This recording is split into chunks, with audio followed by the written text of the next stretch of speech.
But again, it may just be excessive calorie or fat intake. A lot of times the greasy foods tend to be higher in saturated fats, which could lead to things like atherosclerosis, I have a hard time saying that one, or heart disease. May not be a primary concern for a lot of college students who tend to be healthier in their younger years, but it's something to consider for down the road, especially if they're already in that habit of maybe late night eating or having greasy foods. It may be harder to break that cycle later on if they're not already including some healthier lifestyle behaviors or habits as well. You go out for a night of drinking and you're already consuming, one beer has 150 calories, and then multiply that times however many you're drinking, and then, you get hungry late at night, but you're usually not eating something that's, very nutritionally dense. It's more just calorie dense. So, that might not be a huge deal if you're doing that, not super often, but that tends to become a habit, and then that's when it can kind of lead to, if you're chronically eating that late night, that's definitely additional calories that you're not normally getting that can definitely lead to weight gain over time. Late night eating, if you are up late drinking and whatnot, then you're sleeping most of your day away, so then your next day's eating is a little out of whack. So then you're already, you're not only is the night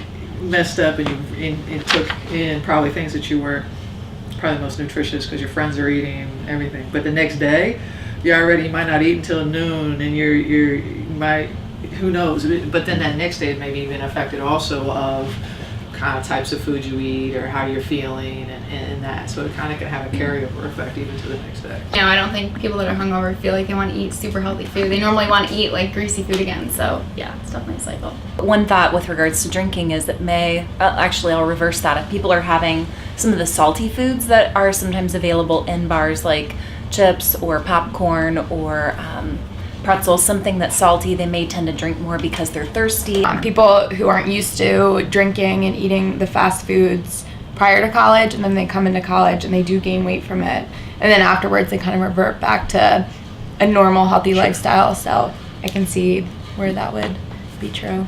As far as the alcohol goes with the late night eating, to consider, some people in college, they'll say, I'm not going to eat all day so that I can go out drinking at night, and so I can go out and have all these calories. And I think that can be really detrimental because you can kind of feel the effects of alcohol a lot quicker when there's not food in your body that's being metabolized as well. When people have alcohol with like a diet soda versus a regular soda, they'll actually feel buzz quicker just because the alcohol is being metabolized rather than the sugars. So I think, having a solid square meal, all throughout the day, keeping your day balanced throughout and making sure that you're eating well throughout the entire day is important to kind of avoid those late night cravings.